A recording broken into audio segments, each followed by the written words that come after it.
ভাই সবাই দাঁড়িয়ে গেলে কেন? বসো সবাই, বসো বসো সবাই। আরে মাঝখান থেকে বসে যান। आज के बहुत महत्वपूर्ण कार्यक्रम में उपस्थित मंत्रिपरिषद में मेरे साथी श्रीमान बाबुल सुप्रियो जी, श्रीमान कैलाश विजयवर्गीय जी, बंगाल के ही और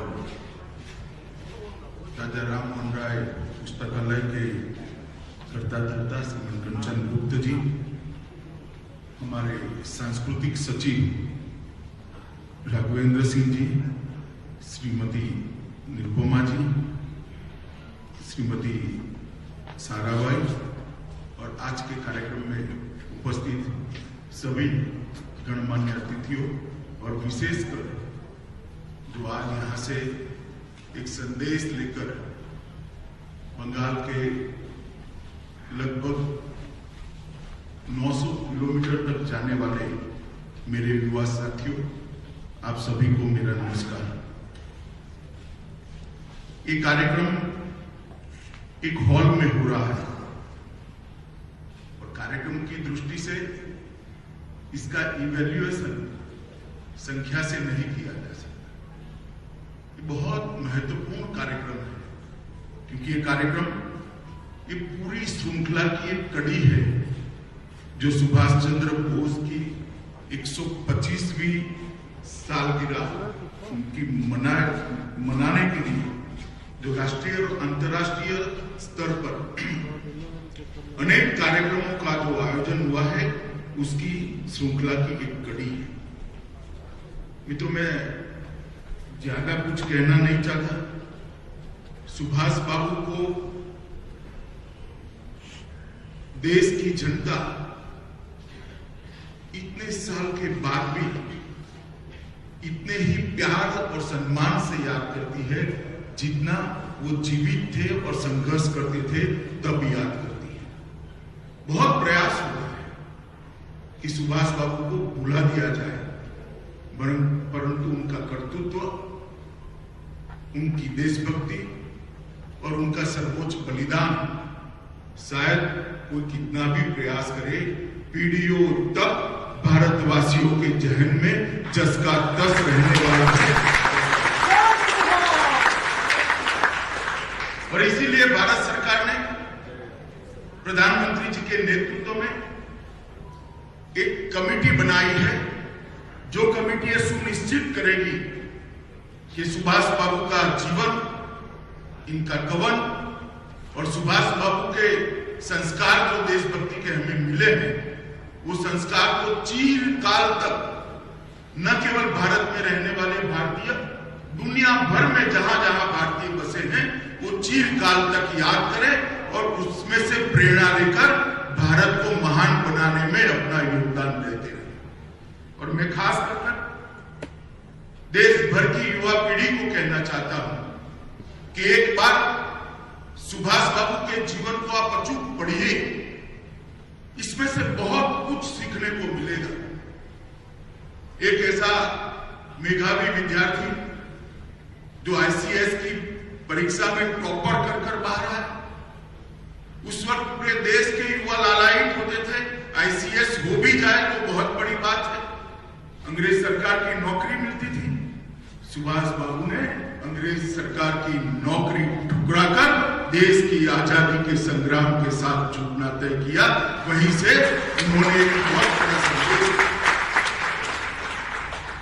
इसका कोई रिकॉर्ड नहीं है कि इन्होंने आईसीएस की परीक्षा क्यों दी होगी, क्योंकि बाल सुभाष के मन में ही देश भक्ति के रास्ते पर, देश की स्वतंत्रता के रास्ते पर जाने का तय होता है। मगर ये मैसेज देने के लिए ही आईसीएस की परीक्षा दी होगी कि मैं आईसीएस होने के बावजूद भी अंग्रेजों की नौकरी नहीं करना चाहता, इस देश से अंग्रेजों ने अब जाना चाहिए। एक उत्तम प्रशासक थे, कलकत्ता के मेयर बने, कांग्रेस पार्टी के 2 बार अध्यक्ष बने और एक बार तो गांधी जी की इच्छा के विरुद्ध चुनाव लड़कर गांधी जी के प्रत्याशी को हराकर वो कांग्रेस के अध्यक्ष, उनकी लोकप्रियता का परिचय और अदम्य उत्साह देश को कुछ भी कर आजादी देना, और इसमें से कोई चीज, कोई प्रयास, कोई रास्ता बाकी न छोड़। मित्रों, कल्पना कर सकते हैं एक ऐसे साम्राज्य के खिलाफ वो लड़ाई लड़ते थे जिसका सूर्योदय कभी समाप्ति नहीं होता था, जिनका दिन कभी अस्त नहीं होता था।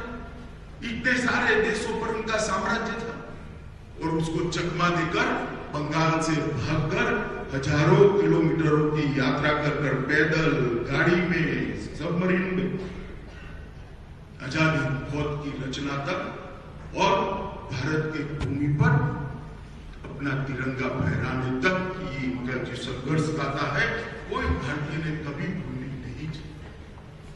और इसीलिए भारत सरकार ने तय किया है कि 125वां उनका जो साल है, उसको न केवल सुभाष बाबू देश के लिए, देश की आजादी के लिए, देश को आगे बढ़ाने के लिए जिन जिन लोगों ने अपना जीवन का बलिदान दिया, जिन जिन लोगों ने अपनी पढ़ाई लिखाई छोड़कर देश के स्वतंत्रता संग्राम में कूद पड़े, उस सभी को एक बार फिर से जनमानस के अंदर पुनर्जीवित करना और उसमें से प्रेरणा लेकर आगे बढ़ना। यहां बहुत सारे युवा बैठे। अभी हमने सांस्कृतिक कार्यक्रम में खुदीराम बासु की बात सुनी। इतनी कम आयु में हंसते हंसते वंदे मातरम बोलकर फांसी के फंदे पर चढ़ जाना कोई कम वीरता की बात नहीं।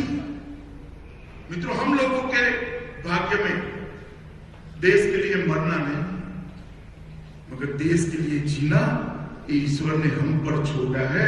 मैं युवाओं को खास अपील करता हूं कि जिन्होंने देश के लिए अपनी जान का बलिदान दिया, उसका स्मरण कर कर हम बाकी का जीवन देश के लिए जीना ये तय कर दे, तो उनको बलिदान को इससे बड़ी श्रद्धांजलि कोई नहीं। और इसीलिए इस प्रकार के कार्यक्रम की रचना की जाती है कि युवा पीढ़ी इसको जाने, समझे, इस संस्कार को, देशभक्ति और बलिदान के संस्कार को स्वीकार करें। बलिदान का मतलब सिर्फ अपनी जान का बलिदान देना नहीं। बलिदान का मतलब देश के अस्तित्व में अपने व्यक्तित्व को घुला मिल देना, अपने व्यक्तित्व को पिघाल देना भी बलिदान होता है। देश के प्रगति के लिए, देश को महान बनाने के लिए अपना सर्वस्व दांव पर लगा देना भी बलिदान होता है। देश को आगे बढ़ाने के लिए अपनी निजी व्यक्तिगत कैरियर को भी बलिदान करना, वो भी बलिदान होता है। जब आजादी मिल गई, हजारों लाखों बलिदानियों की बलिदान के आधार पर, तब हम देश को कहां ले जाना चाहते? वो देश की युवा पीढ़ी ने तय करना पड़ेगा। सुभाष बाबू ने अगर कैरियर का सोचा होता तो आज हमारे सामने आजाद हिंद फौज का गौरवशाली इतिहास ही न होता, जिन्हें अंग्रेजों ने हिलाकर रख दिया था। सुभाष बाबू ने अगर कैरियर का सोचा होता तो भारत के ऊपर राज करने वाले अंग्रेजी साम्राज्य को झंझोड़ कर किसी ने रख नहीं दिया। सुभाष बाबू ने अगर अपनी कैरियर का सोचा होता तो देश के करोड़ों युवाओं को 125 साल के बाद भी वो प्रेरणा स्रोत न मिला होता, जिस प्रेरणा स्रोत के आधार पर आज करोड़ों युवा अपना जीवन को उस रास्ते पे ले जाने। मित्रों, नरेंद्र मोदी जी ने जो निर्णय किया है सुभाष बाबू की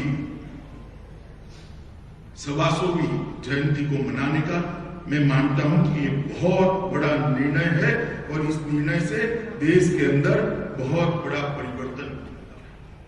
आज यहां से एक साइकिल यात्रा शुरू हो रही, 3 टुकड़ियां जाएगी।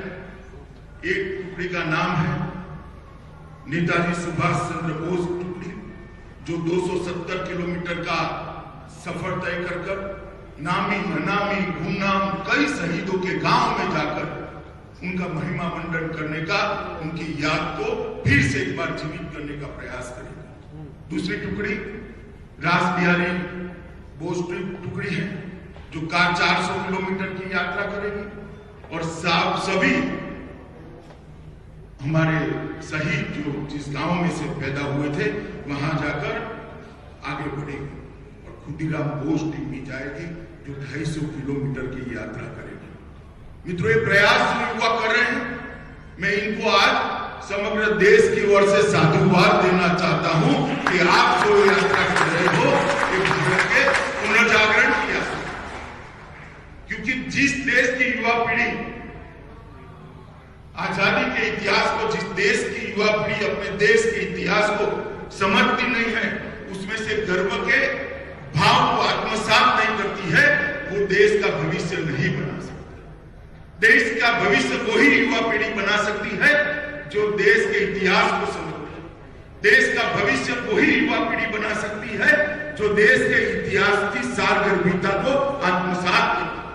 देश का भविष्य वही युवा पीढ़ी बना सकती है जिन्होंने देश के लिए बलिदान दिया, उनके प्रति दिल में सम्मान रखती है और उनके उद्देश्यों को पीढ़ी दर पीढ़ी आगे ले जाने का जज्बा रखती। और आज जो युवा यहां से साइकिल लेकर निकलेंगे तो पूरे बंगाल के अंदर लगभग 900 किलोमीटर की यात्रा कर देश के बंगाल के युवाओं को जिस प्रकार से प्रेरित करने का काम करेंगे, मैं मानता हूं कि उनका ये पुरुषार्थ बहुत लंबे समय तक बंगाल को और भारत को बहुत कुछ देगा।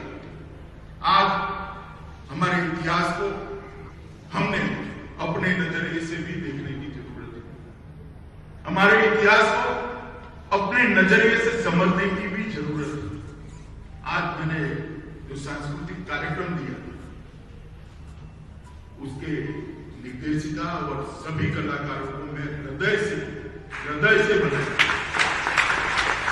मैं बंगाली बहुत नहीं समझता, मगर उनके मुख के भाव समझा देते थे कि वो क्या कहना चाहते। मित्रों, इतनी सुंदर अभिव्यक्ति जो समय को भी जीवित कर देती है, जो भूतकाल को भी वर्तमान में परिवर्तित कर देती है और जो रोंगटे खड़े कर फिर से एक बार देशभक्ति के जज्बे को जागरूक करने के लिए मजबूर कर देती है, ऐसी अभिव्यक्ति बहुत कम देखने को मिलती है। बहुत सुंदर अभिव्यक्ति यहां पर की है। मैं इतना ही कहना चाहता हूं कि ये जो कार्यक्रमों की श्रृंखला है, सुभाष बाबू की 125 वर्ष की जयंती के 125वीं जयंती के 1 साल तक चलेंगे।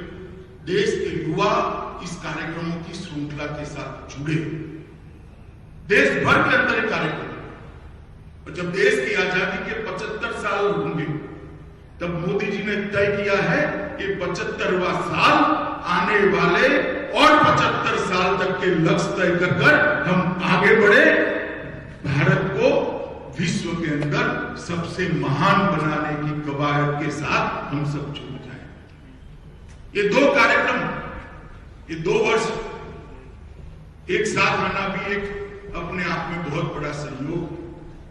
सुभाष बाबू का 125 साल मनाने का 1 वर्ष और आजादी के 75 साल के 1 वर्ष, ये हम दोनों वर्षों को भारत की युवा पीढ़ी ने ये 2 साल अपने आप को इस सभी कार्यक्रमों के साथ जोड़ना चाहिए। सभी कार्यक्रमों के अंदर अपनी भागीदारी करनी चाहिए और सभी कार्यक्रमों को आने वाली पीढ़ियों को जिसमें से प्रेरणा ले इस प्रकार से आगे बढ़ाना चाहिए। मित्रों, मैं इतना ही कहता हूं कि जिन्होंने देश के लिए पूरा जीवन दे दिया, युवा अवस्था में ही अपनी जान का बलिदान दे दिया, बहुत सारे लोगों ने अपनी पढ़ाई लिखाई छोड़ दी, बहुत सारे लोगों ने अपने जीवन को सर्वस्व न्यौछावर। इस देश में ढेर सारे ऐसे लोग हैं जिनके पूरे परिवार का, मकान का, पूरी संपत्ति का 10-10 बार कुर्की हो गया, मगर वो परिवारों ने लड़ाई लड़ना नहीं छोड़ा। कई ऐसे लोग हैं जिनको 2 जन्मटी एक जीवन के अंदर हो गई। वीर सावरकर को एक ही जीवन के अंदर 2 जन्मटी हो गई। इन लोगों के बलिदान के आधार पर आज भारत यहां तक पहुंचा है, मगर हमें संतुष्टि नहीं होनी चाहिए। इन लोगों ने बलिदान सिर्फ आजादी के लिए नहीं दिया, इन लोगों ने बलिदान दिया था भारत माता फिर से एक बार विश्व गुरु के स्थान पर अपने दैदीप्यमान स्वरूप के साथ विराजित हो, इसके लिए बलिदान दिया था। और जब तक इसकी सिद्धि हम नहीं कर लेते, हमें चैन लेने का कोई अधिकार नहीं। और इसी बंगाल की भूमि से एक आर्षद्रष्टा, एक मनीषी ऋषि अरविंद ने एक भविष्यवाणी की थी, और ऋषि अरविंद की भविष्यवाणी को मैं ईश्वर के आशीर्वाद समझता हूं, वो सच होने के लिए ही होती है। उन्होंने भविष्यवाणी की थी कि भारत इतना आगे बढ़ेगा कि फिर से एक बार हम भारत माता को विश्व गुरु के स्थान पर देखा। श्री अरविंद के शब्दों को सत्य में परिवर्तित करने के लिए हम लोगों ने हमारा बाकी का जीवन इस रास्ते पर देना चाहिए, ऐसा मेरा बहुत मानना है। मित्रों, अंत में मैं इतना ही कहना चाहता हूं कि मरते मरते बलिदान करते वक्त शहीदों के मनस्थिति को देखकर एक कवि ने कहा था, शहीदों की चिताओं पर जुड़ेंगे हर बरस मेरे, वतन पर मरने वालों का बस बाकी यही मिसाल होगा।